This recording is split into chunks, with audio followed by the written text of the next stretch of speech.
Sziasztok! Megnézzük, hogy mi újság a szeretett személyeddel, mi van vele, hogy van, mit gondol, és rólad, hogy gondolkodik, mit érez irántad, fog-e hozzád közeledni, hogyan közeledik, erre keresünk a válaszokat. És mielőtt hozzákezdünk, előtte szeretném elmondani, hogy a múlt héten már mondtam, hogy január 1-jel indítottam egy ilyen megváltoztatom az életem kihívást, amihez még most sem késő csatlakozni. Ezt a bejegyzéseknél megtaláljátok, és csak annyit szeretnék ehhez fűzni, hogy 15-ével ér véget majd, és előtte nap teszek közé egy videót, amiben segítséget szeretnék adni, hogy minél eredményesebben tudjátok megvalósítani azt, hogy tényleg megváltoztassátok ti is az életeteket. Úgyhogy ennyi lenne a más irányú közlendőm, úgy most pedig nekiállunk, és akkor lássuk, hogy mi újság a szeretett személyeddel, mit lehet róla tudni, mi van most vele. Tehát az a kérdés, hogy mi van most a szeretett személlyel. Aki lehet férfi, lehet nő, lehet bárki, akire gondolsz, a férfi személyjelölőtől függetlenül. Mi a helyzet vele, mit tudhatunk meg róla.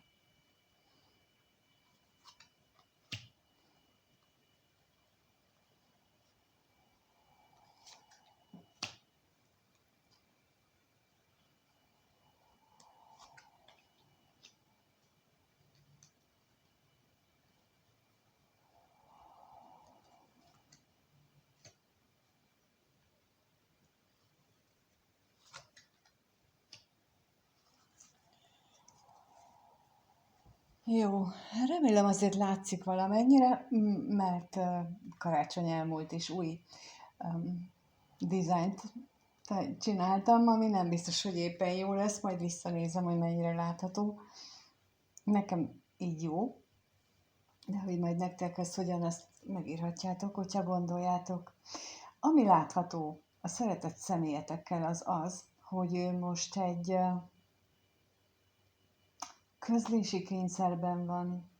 Nem tudom, ez jött, ahogy raktam ki, hogy közlési kényszer, de hát igen, tehát nagyon szeretné elmondani, hogy nagyon szeretne találkozni, és emellett a gondolata mellett, emellett a vágya mellett, emellett nagyon-nagyon-nagyon kitart. Tehát nem tudom, kivel szeretne találkozni, kivel szeretne beszélni, ki az, akivel kapcsolatosan ő ezeket a nagyon mély gondolatait, amit meg szeretne osztani, hogy kivel szeretné ő megosztani, de ez látszik itt most elsőre.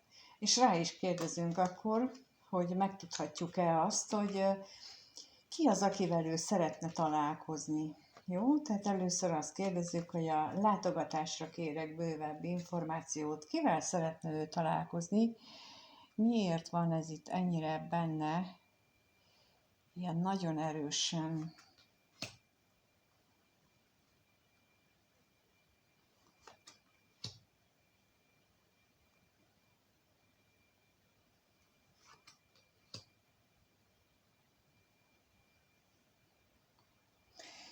Igen, nagyon erősen benne van, mert újra és újra küzd magával, amiatt, hogy ebbe a találkozásba belemenjen, elkezdje újra, ne kezdje el újra, időnként már szinte belebetegszik abba, hogy igen vagy nem, igen vagy nem, igen vagy nem. Tehát olyan, nem tudom, gyerekkorotokban ti játszottatok-e olyat, amikor így a virágszirmokat szedi le az ember, hogy szeret, nem szeret, szeret, nem szeret, és a végére nem az jön ki, hogy szeret, és akkor nekiáll egy másiknak, és akkor tépkedi, és addig tépkedi, ameddig kijön, de amikor kijön, akkor meg rájön, hogy akkor becsapta magát, szóval ez valahogy egy ilyen ördögi körben van ő így gondolatilag az életében, hogy nagyon szeretne egy találkozót, de de ezzel állandóan baja van, hogy most ha megvalósul, akkor mi lesz belőle. Akkor megkérdezzük, hogy az üzenettel kapcsolatosan mit tudhatunk meg, mi az, amit ő elmondana, kinek mondaná el. Szóval ezzel kapcsolatban mit tudhatunk meg. Bocsánat, de nagyon nehezen érzem, hogy most mi lenne, melyik lenne a jó. Vagy azért, mert többféle válasz van, többen vagytok, vagy azért, mert ő bizonytalan, és nem bírom átvenni az energiákat, vagy igen, bizonytalan. Ő maga sem tudja, hogy mit mondaná el igazából. Szíve szerint mindent elmondana, de valójában nem tudja, hogy mennyit mondaná el. Csak ki szeretné önteni a lelkét, de hogy igazából hogyan, meg mint, azt nem tudja. Meg azt sem, hogy megteheti-e, és akkor itt visszautalok erre, ami itt volt, itt is ezt éreztem, ugyanezeket az energiákat, hogy nagyon nagy benne a vágy arra, hogy ő ezt elmondja, meg hogy ő találkozzon, de nem tudja, hogy mit kezdjen utána vele. Tehát ő abban az helyzetben van, hogy már előre ki akarja gondolni, hogy mikor mit fogtok csinálni, vagy ő mit fog csinálni, az hogyan fog alakulni, annak mi lesz az eredménye, és mivel nem látja ezt, nem tudja, ezért nagyon bizonytalan, ezért önmagával ellentmondásba kerül, ami elbizonytalanítja, és mivel elbizonytalanodik, ezért önmagával ellentmondásba kerül, és minden gondolata és vágya, ami csak van, akkor az így eltűnik belőle. A hűségre is kérnek szépen még ha arra kapunk, hogy ki az, akivel ő szeretne. Ki az, vagy mi az, amiről ő szeretne beszélni. Hát egy nagyon mély lelki kapcsolat lehet azzal a személlyel, akivel ő szeretne beszélni, legalábbis ő úgy érzi, hogy nagyon mély lelki kapcsolódás van köztük, sőt, ajándékként éli meg azt a kapcsolatot, viszont szomorú is, mármint maga a kapcsolódás, lehetséges, hogy azért, mert hogy nincs úgy együtt vele, vagy pontosan emiatt, amiért ő bizonytalan, hogy beszéljen vagy ne beszéljen. Tehát valami ilyen oknál fogva ez a kapcsolat, ez nem egy felhőtlen vidám kapcsolódás, viszont nagyon mély és nagyon erős, és ő nagyon elkötelezette felé, nagyon hűségesen kitart. Szóval nagyon-nagyon ott van ebben a kapcsolatban. De akkor megnézzük azt, hogy mit tudhatunk meg arról az ő gondolatairól. Mi körül járnak ennek a szeretett személynek a gondolatai, lássuk. Mi körül járnak a szeretett személy gondolatai, mire gondol ő mostanában? Milyen gondolatai vannak ennek a szeretett személynek? Milyen gondolatai vannak neki?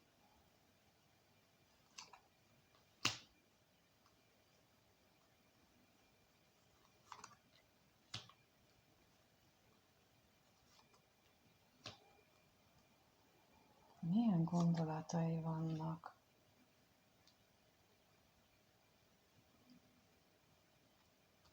Hát, abban reménykedik, hogy a kitartása és a hűsége, azok elrepítik őt a szeretett nőhöz. Hát egyenlőre csak gondolatban, egyenlőre csak a lelkük úgy tűnik, hogy lélekben történik meg ez a repülés a másikhoz, de mindenképpen a gondolataiban ez ez van. Megkérdezzük akkor azt, hogy mit jelent itt ez az utazás a szerelmes nőhöz, úgyhogy a szerelmes nőre kérnék szépen, ki ő, mi ő, mit tudhatunk meg róla. A szerelmes nőre kérnék szépen, hogyan van ő itt, mi ő, ki ez a szerelmes nő. Egyes esetekben úgy tűnik, hogy idősebb ez a nő, mint a szeretett személy, tehát akire ő gondol. Nagyon szerencsésnek érzi magát, amiatt, hogy ezt a szeretett nőt megismerte. Persze cserélt ki nyugodtan, tehát hogyha férfi illik oda, akkor férfit, létszik. De de én így használom ezentúl, tehát hogy a szeretett nőt megismerte, bár úgy tűnik, hogy úgy érzi, vagy úgy gondol rá, hogy elvesztette. Hogy elvesztette ezt a nőt, elvesztette az egészet, mert távolságban, mert nincs kapcsolat, mert a jelenlegi helyzet olyan, hogy ezt ő ilyen veszteségként éli meg. Az is lehetséges, hogy ez egy titkos kapcsolat volt, vagy még mindig az, bár már inkább azt érzem, hogy ez múlt időben van, tehát, hogy ez a szeretett nő a múltjához tartozik, de még ő jelenében tartja azzal, hogy nagyon hűséges és nagyon kitartó vele kapcsolatosan, és akkor az utazásra is kérnék szépen, hogy mit tudhatunk meg az utazásról. Mi az, amit az utazásról megtudhatunk?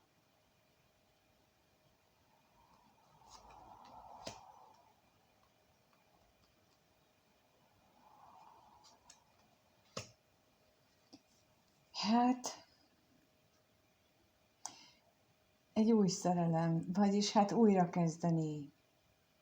Tehát lélekben és reményeiben ő ezt a szerelmet, már úgy érzem, hogy ugye itt azt mondtam, hogy jó részt vége van, vagy legalábbis ő így gondolja, de ő egy új kezdetet szeretne ebben az egészben. És akkor még a hűségre kérek rá, hogy akkor azzal kapcsolatosan mit tudhatunk meg.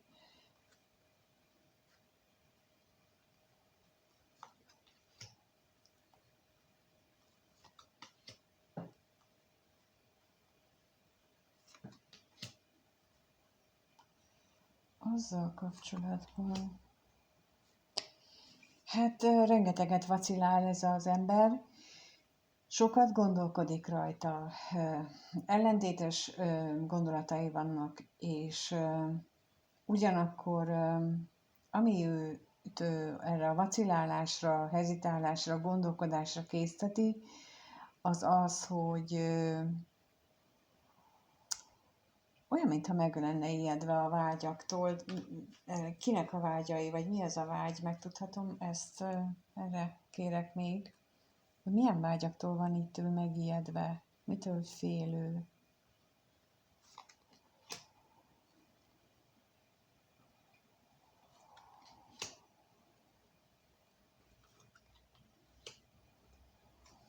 Arról, hogy beszéljen erről a vágyairól. Nem biztos, hogy ezt meg akarja így osztani, ezt a mély vágyódását, illetve, hogy magának bevallja a vágyait. Ezért is lehetnek benne ez a sok vacilálás, hogy milyen mély benne a vágyódás. Gondolkodik, de igazából ez sokkal mélyebb, mint ahogy ő ezt most így beismeri saját magának. Illetve másik esetben pedig az lehet még a sok gondolkodásnak az oka, hogy azzal, hogy itt megszakadt vagy lezárult közöttük ez a kapcsolat, az mennyire akadályozza az ő vágyait, vagy mennyire van útban, tehát, hogy újrakezdenie magyarán, hogy ez a szeretett nő újrakezdenie vele azok után, ami történt. Mert itt látszik sokszorosan is, hogy olyan, mintha most ebben a kapcsolat ez most lezárult volna, és csak lélek szinten van meg a kapcsolódás gondolati szinteken. Jó, megnézzük akkor azt, hogy milyen érzések vannak benne, úgy általában véve, hogyan érzi magát, milyen érzései vannak ennek a szeretett személynek. Az érzéseiről kérdezzük most a kártyát, milyen érzések vannak benne. Milyen érzések vannak benne a szeretett személyben.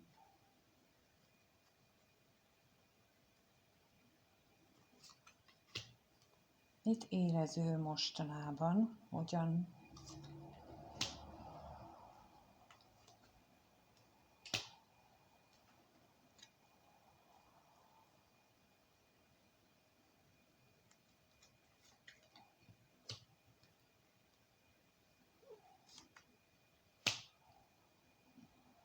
Úgy érzi, hogy elhagyta a szerencse a kapcsolatok terén, a vágyai sem teljesülnek, mindenhol ilyen veszteséget él meg, mind kapcsolati szinten, mind a vágyait tekintve. Tehát olyan nekem, mint hogyha ő most az életnek több területén is a hiányosságot élné meg, annak az életének a rosszul haladását. És amikor ilyet élünk meg, hogy újra és újra oda jutunk, hogy nem jól mennek a dolgaink, akkor az olyankor szokott előfordulni, hogyha kapjuk az intőjeleket folyamatosan az univerzumtól, hogy nem jó úton járunk, nem jó az, amit csinálunk, de különböző hitrendszereink miatt, különböző megszokásaink miatt, különböző megfelelési kényszereink miatt úgy gondoljuk, és ezt nagyon mélyen, tehát észre sem vesszük, olyan mélyen gondoljuk, hogy nekünk ez az utunk, muszáj itt erre mennünk, muszáj itt lenni, és nem vesszük észre csak azt, hogy egyre rosszabb az életünk, már nem csak a kapcsolataink rosszak, hanem anyagilag sem úgy mennek a dolgok, a munkahelyünkön is megszűnnek a dolgok. Ha ezután sem, tehát ez a két életterület mondjuk már nem működik, ezt sem vesszük még észre, hogy itt valamit nem jól csinálunk, akkor következik az, hogy az egészségünk, először csak egy nagyon apró figyelmeztetés, aztán már nagyobb problémák vannak, és akkor ennek a folyamánya az, amikor állandósulnak a betegségek, mert nem vagyunk hajlandók szembenézni a problémákkal. És én itt most ezt látom, tehát, hogy ő az életének több területén is már azt érzi, hogy nincsen szerencséje, elhagyta a szerencse, elvesztett mindent, a kapcsolatait, a vágyait, és ezek ilyenkor szoktak, ezek az érzések előjönni. És megkérdezzük akkor, hogy mi ez a kevés pénz, mit tudhatunk meg erről.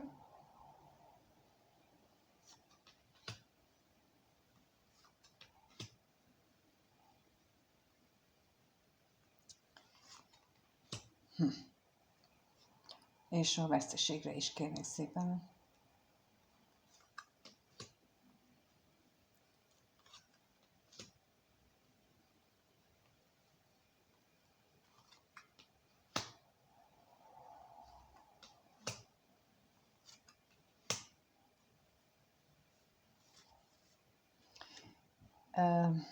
Ugye a kevés pénznél kijött az, hogy nagyon szeretne egy szenvedélyes találkozót, és nagyon szeretné ezt megbeszélni, erről beszélni,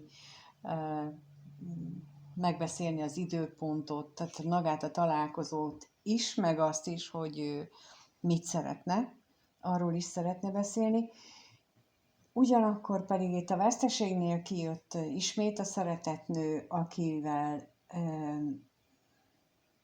arra vágyik, hogy jól érezze magát, de úgy tűnik, hogy ennek lehetséges, hogy anyagi oka van, illetve hogy az anyagi helyzetében is, és akkor itt kapcsolódok ahhoz, amit az előbb mondtam, hogy az anyagi helyzetében is olyan változások mentek végbe,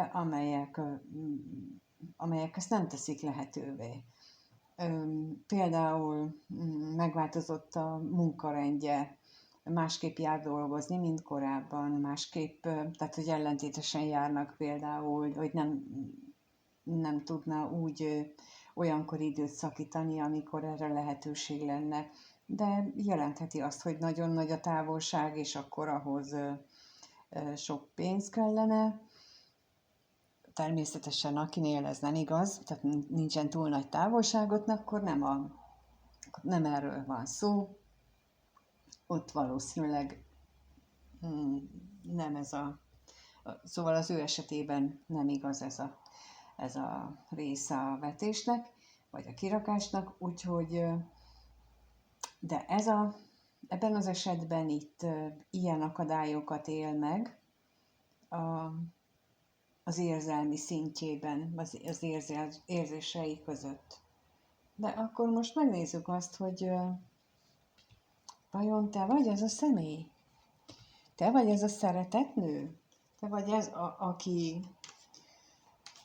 akivel kapcsolatosan ezek a nagyon mély gondolatai, érzései megjelennek, akivel szeretne beszélni és találkozni is szeretne? Vajon te vagy-e az? Lássuk, hogy te vagy-e az, akit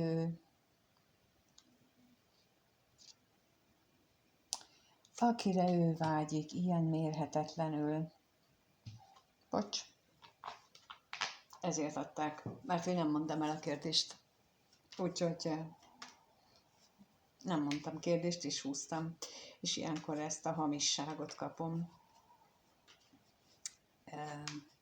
És a kérdés akkor az, hogy ez a szeretett személy a nézőre kapcsolatosan milyen gondolatai vannak. Mit gondol a szeretett személy a nézővel kapcsolatosan? Mit gondol a szeretett személy a nézővel kapcsolatban? Mit gondol ő veled kapcsolatosan? Mi az, ami a leginkább foglalkoztatja a gondolatait veled kapcsolatosan?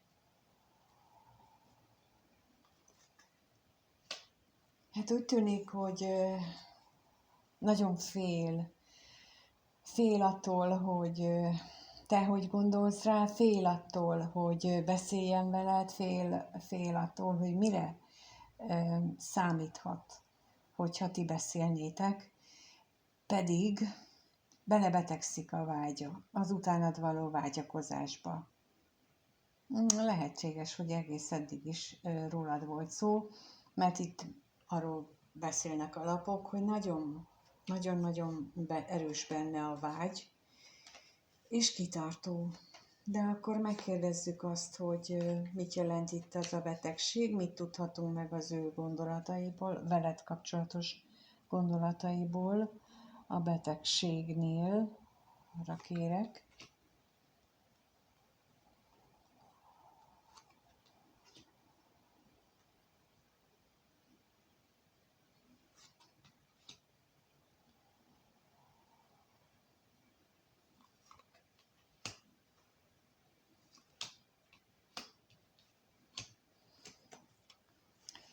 Jönni akart.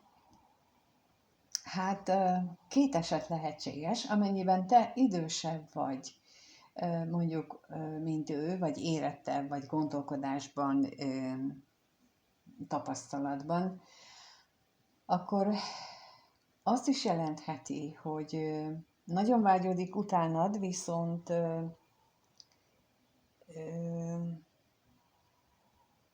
ez a vágyódás, ez olyan mértékű, hogy, hogy nincs közöttetek, hogy ez őt arra készteti, itt most nagyon erősöljön a hamissággal kapcsolatosan, hogy ő emiatt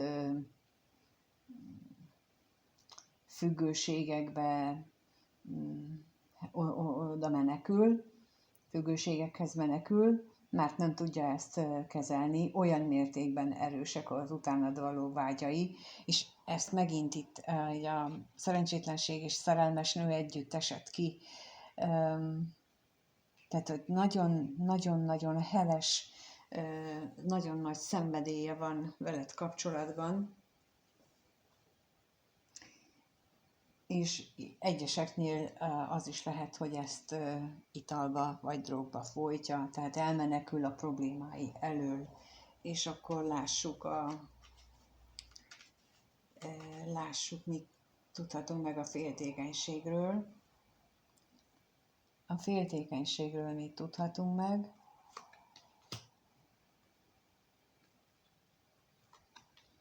Hát életének állandó része lett, úgy látom, a féltékenység és a vele járó szomorúság, a múlton való rágódás, tehát de ehhez azt tudom mondani, hogy ő csak itt tart, és neked ehhez tulajdonképpen annyiban nincsen semmi közöd, mert ez csak az ő gondolatai. Tehát ameddig ő csak ezt fejben éli meg, és semmit nem tesz azért, hogy az irányodba konkrétan lépjen, úgy, ahogy az neked jó, nem úgy, ahogy neki, tehát nem az a lényeg, hogy neki mi a jó, az a lényeg, hogy neked mi a jó, mert amíg ő itt a hamisságba, a kábulatba menekül, a valódi döntések meghozatala helyett, addig nem a te érdekeidet nézi, még csak nem is a sajátját, addig elmenekül, és addig, ha belegondolsz egy közös életbe, amit feltételezem szeretnél tőle, te is, ahogy ő nála is előfordulhat, hogy ez is benne van a pakliban, tehát, hogy ha egy közös életbe gondoltok, elmenekülök a problémák elől, és nem nézek szembe vele, hanem inkább jól leiszom magam, például, vagy teljesen mindegy, tehát, hogy amíg ő menekül, addig abból nem lesz közös élet. És ezért sem bírálatot, sem sajnálatot nem érdemel, egyszerűen csak tudomásul kell venni azt, hogy ő itt van neked, bocsánat. Ő neki meg tenni kellene. De te semmit nem tudsz érte tenni a világon, még ha ő nem ezt mondja, akkor sem, mert nem tudsz érte tenni, ő nem fog azzal nem fog tudni kezdeni semmit sem, mert magán kell erőt venni. Most képzeld el magadat, hogy te neked van egy tériszonyod, és azt mondják, hogy menj fel az Eiffel toronyra. Most hiába mondja el neked bárki más, hogy nincs ott veszély, tehát simán fel lehet menni. Ettől te nem fogsz tudni felmenni, és sosem fogsz feljutni és onnan körülnézni. Még ha az esküvőd lenne ott, akkor sem tudnál felmenni, mert tériszonyod van. És nagyon vágynál például, hogy te ott fönt mondd ki az igent, de ha tériszonyod van, nem fogsz tudni felmenni, nem fogsz tudni arra figyelni. Vagy ha megteszed, aznak olyan szenvedés lesz az ára. Ezt azért mondom, mert én velem megesett ez, mármint nem az, hogy ott házasodtam, hanem hogy tériszonyomnyal próbáltam felmenni. Tehát ezt senkinek nem kívánom. Szóval, hogy ez jutott most eszembe valamiért, hogy ez példaként elmondjam, hogy hiába mondták, hogy de gyere, hát simán, hát a lifttel föl lehet menni. És utána kiszáll az ember, és akkor hát nagyon rosszul érzi magát. Na, ilyen az ő helyzete. Tehát amíg ő le nem győzi a saját tériszonyát, amíg ő le nem győzi a saját félelmeit, a saját démonjaival meg nem küzd, addig, addig nem lehet rajta segíteni. Senki a világon nem tud segíteni. Ő tud, hogyha neki kezd, és ő tud ezen változtatni. És jelentem, hogy mindenki maga is tud, mert én azóta ezzel az önmunkával eljutottam oda, hogy megszabadultam a tériszonyomtól, és már nem okoz problémát, hogy bármilyen magas épületről lenézzek, de ehhez önmunka kellett, és semmi más. Jó. Akkor megnézzük, hogy hogyan érez irántad ez a személy. Mit érez ez a szeretett személy a néző iránt? Lássuk. Mit érez iránta?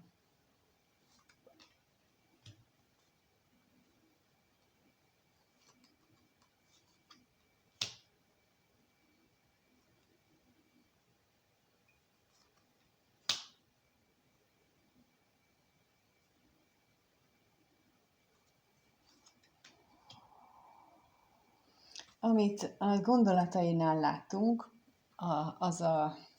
azok az érzéseiben is jelen vannak, illetve, mint ahogy az előbb mondtam, hogyha idősebb vagy nála, és távolságban köztetek, akkor ezt a távolságot érzi állandóan, ennek a nyomását, ennek a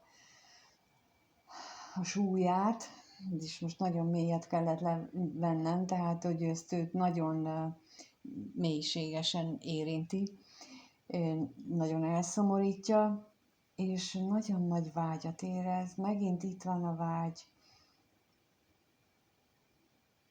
Az előbb nem mondtam el, hogy amikor a másik variáció, tehát hogyha nem vagy idősebb nála, akkor pedig van egy valaki, olyan személy, aki a környezetében, aki ez az özvegyasszony megtestesíti, és ő miatta kell neki ebbe a hazugságba, ebbe a függőségbe menekülni, így gondolja ő, hogy azért kell menekülnie, és nem mer szembeszállni. És ahogy látom az első lerakásnál is, hogy ott is ez jelent meg, de ott még az is ott volt, hogy a környezetével kapcsolatosan és a szokásaival is meg kell neki küzdeni.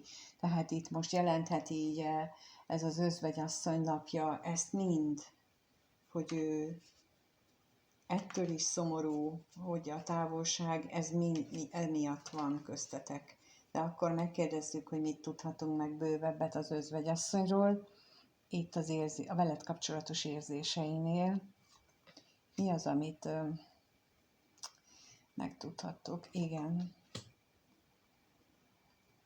Miben? Hát a szerencsében. És akkor a katonatisztre is kérnék szépen.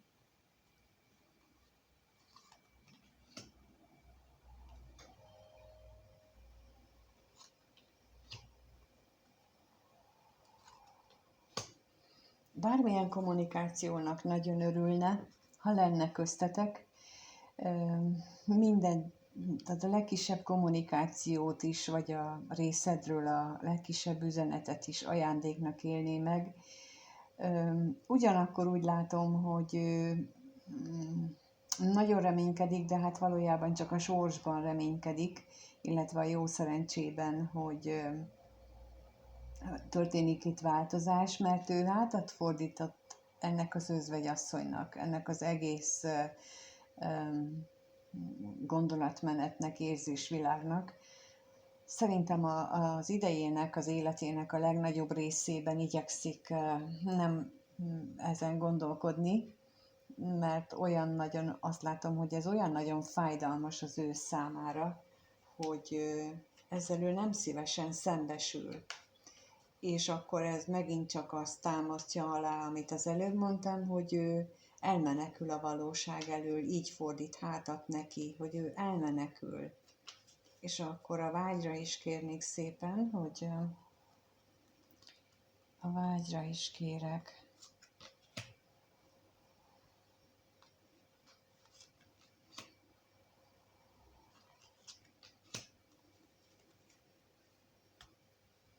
belebetegszik a vágyakozásba, az utánad való vágyakozásba, de nem mondja el. Erről nem beszél senkinek sem. Talán néha még magának sem ismeri el.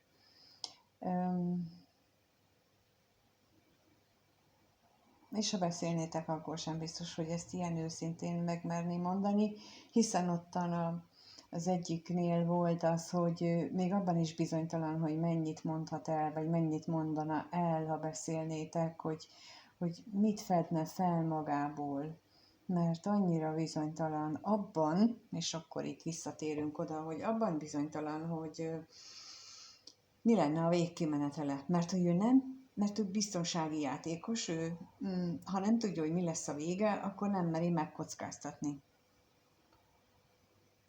És ez pedig abból ered, hogy amit az előbb is láttunk, hogy ő benne nincs még meg a megfelelő mennyiségű bátorság, ami ehhez kell. Erre szokták azt mondani, hogy még nem kapott elég pofont az élettől, mert amikor elér a gödör aljára valaki, akkor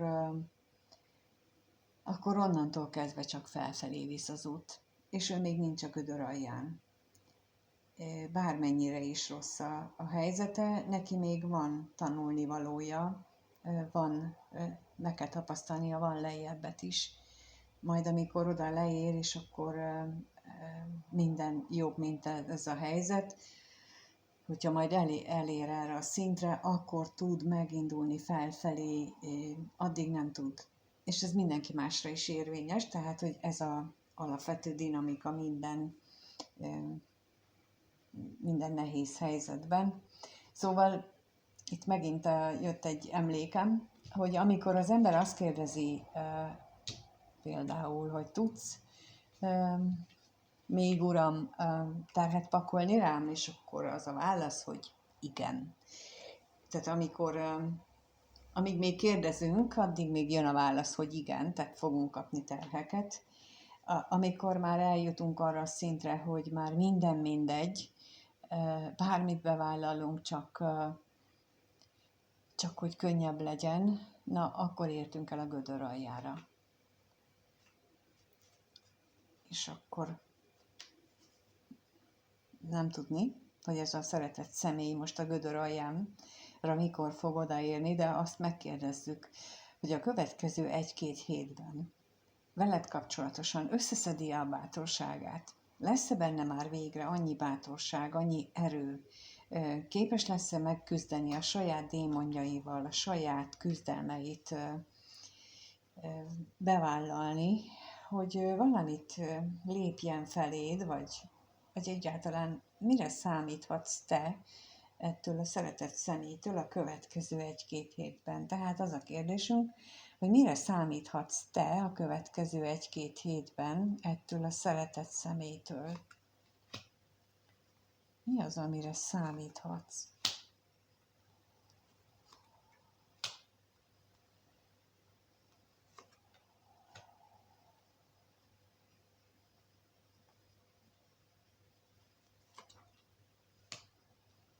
Hát a bírónak nem örültem. A többi, ha anélkül jön ki, akkor azt mondtam volna, hogy nagy eséllyel beszéltek.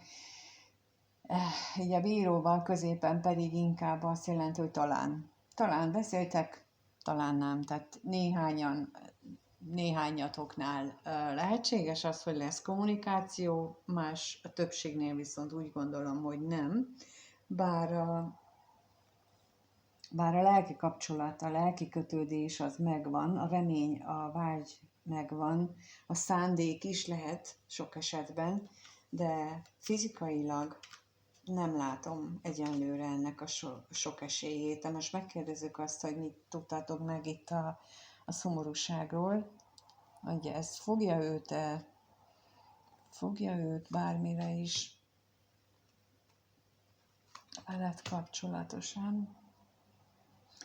Hát itt azt mutatják a lapok, hogy miattad szomorú, tehát az egész helyzet, szituáció, veled kapcsolatos szituáció miatt szomorú, és akkor megkérdezem még a bírót is, hogy ő vele kapcsolatban mit tudhatunk meg.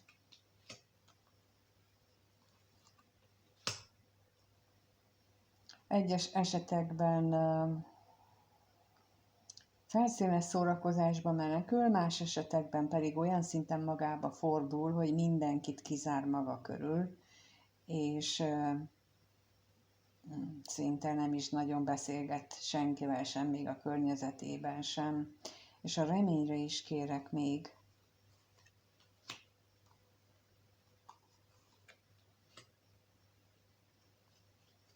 Hát abban bízik, hogy a szerencse mellé áll, és végre ezt a távolságot, ami köztetek van, ezt így megszünteti, eltünteti az életetekből, és akkor csoda történik. De továbbra is csak azt látom, hogy nem sok az esélye annak, hogy valóban fogtok találkozni, valóban fogtok beszélni. Egyenlőre csak ennyit tudok, így kollektíven. Ha szeretnétek egyéniben megnézni, hogy a ti esetetekben mi a valószínű, lesz-e valami, illetve hogy mit tehetnétek ezért a kapcsolatért, hogy ez javuljon, hogy hogyan tudtok ti távban neki bátorságot küldeni, mert ez is lehetséges, akkor nyugodtan keressetek, és meg el tudom mondani azt, hogy hogyan lehetséges. Úgyhogy mind a ketten jól járjatok, és akár hosszú távon is segítséget adjon ez nektek. Köszönöm szépen, hogyha itt voltatok, ha megnézitek. Köszönöm, hogyha tetszett és lájkoljátok a videót. Ha nem vagytok feliratkozva, akkor kérlek iratkozzatok fel a csatornára, és kívánom, hogy legyen hozzá erőtök, hogy ezt elviseljétek, és legyen hozzá kellő önfegyelmetek, hogy ne akarjatok minden áron segíteni, mert az, mint a példából is, amit elmondtam, az nem biztos, hogy segít neki. Nem biztos, hogy segítség az, amit ti annak gondoltok. Minden jót kívánok mindannyiótoknak, sziasztok!